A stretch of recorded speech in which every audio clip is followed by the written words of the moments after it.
Comenzamos estas charlas sobre los sacramentos. Lo primero que tenemos que ir es al paraíso, porque si no, no lo vamos a entender. Mirad, Dios nuestro Señor crea al hombre en gracia de Dios. El hombre, Adán y Eva, eran amigos de Dios desde el primer momento de su formación, de su vida. Entonces, ¿qué sucede? Sabemos que se rebelan contra Dios, pierden la vida divina que tenían participada como es natural, pero vida divina lo pierden y entonces diremos nos quedamos a oscuras totalmente como sin futuro. Al cabo de los tiempos Dios nuestro Señor viene al planeta azul en la figura de Jesús para devolver al hombre esa vida divina que él había perdido por su culpa. Por eso, para conservar esa vida divina, se necesita evidentemente alimentarse. Toda vida, si no la alimenta, se acabó. ¿Cómo se alimenta una vida divina? La vida humana es bien fácil. Tomar carne, pescado, frutas y ya está. Una vida, si no la alimentas, se te pierde, acabas muriendo. Lo mismo pasa con la vida divina. Pero ¿cuál es el alimento de la vida divina? Ese es el problema. Pues mirad, la vida divina se alimenta con sacramentos, así de sencillo.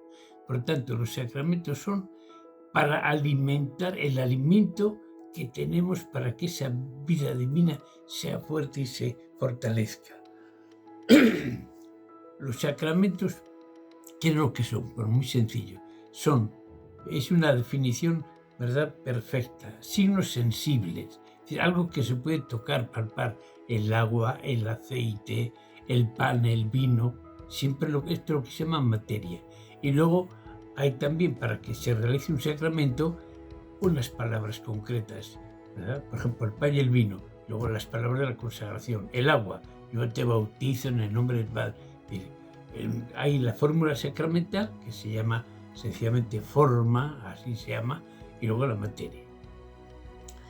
No solo son signos sensibles que se pueden palpar, sino son eficaces porque dan esa vida divina, ¿verdad? Por tanto, hacen lo que dicen. Esto es mi cuerpo, sobre un poquito de pan. Pues ahí está el cuerpo de Cristo. Yo te bautizo, quedas bautizado, es decir, con vida divina, quedas hecho hijo de Dios. Además, los 7 sacramentos han sido instituidos por el mismo Jesucristo, se los ha confiado a la Iglesia y a través de la Iglesia es como nosotros lo recibimos. ¿Qué es lo que hacen los sacramentos en nosotros? 2 cosas. Aumentar esa vida divina, fortalecerla y también, pues, recibirla o recuperarla si es que la hemos perdido, como a veces pasa. Por eso, en los sacramentos tenemos sacramentos de iniciación, que son el bautismo, la confirmación y la Eucaristía, sacramentos de curación, que son la penitencia y la unción de enfermos, y sacramentos que se llaman de misión, como es el orden sacerdotal, el matrimonio. Bien. Con eso ya tenemos una idea de la importancia de los sacramentos. Si tú quieres alimentar tu vida divina, ¿verdad?, hay que acudir a ellos. Vamos a ver ahora el sacramento del bautismo. En el sacramento del bautismo lo primero que hemos de decir que es el más importante de todos, porque es la puerta para entrar en la comunidad cristiana de Jesús. El sacramento del bautismo sencillamente nos hace primero hijos de Dios, porque nos da vida divina, te da vida divina.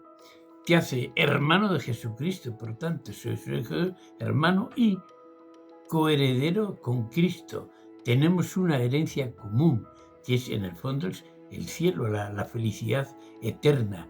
Ese Cristo te ha heredado eso, nosotros heredamos eso con Cristo, porque somos sus hermanos, nos toca herencia. Y también nos hace miembros de la Iglesia, de la comunidad de Jesús. Y el Cristo es la cabeza, nosotros somos miembros.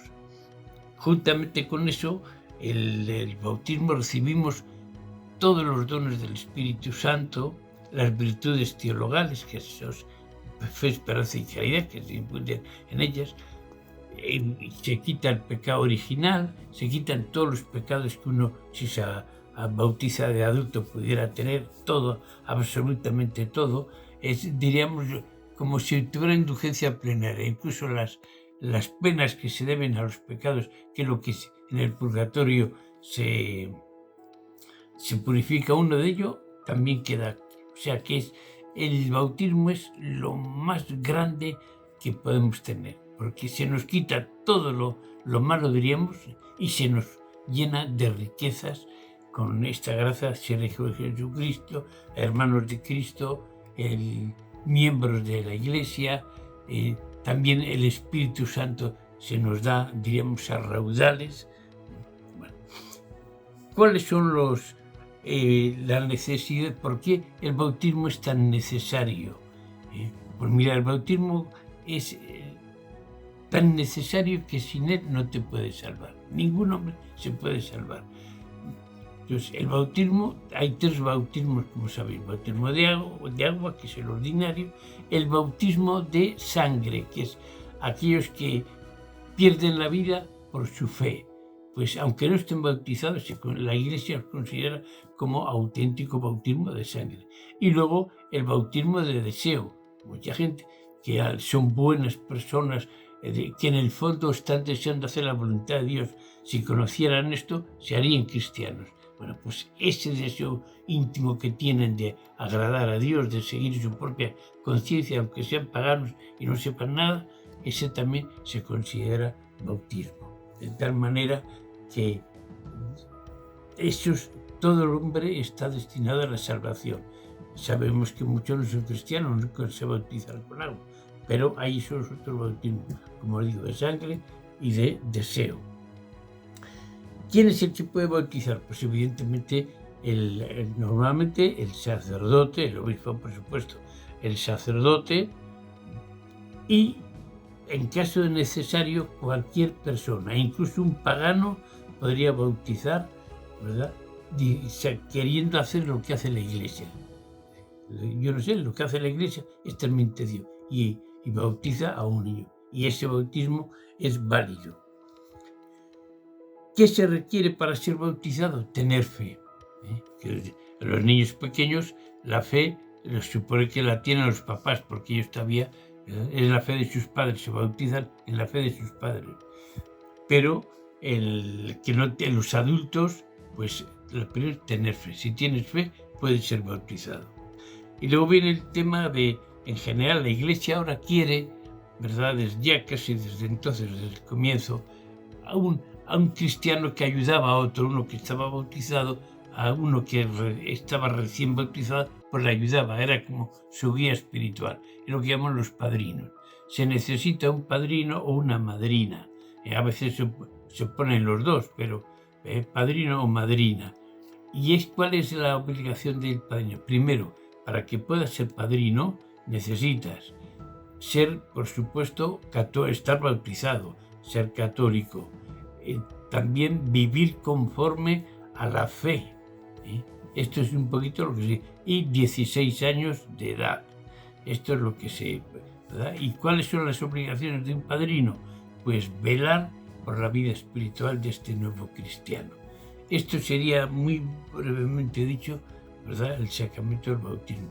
Es lo más grande que nos puede dar el Señor, la primera gracia.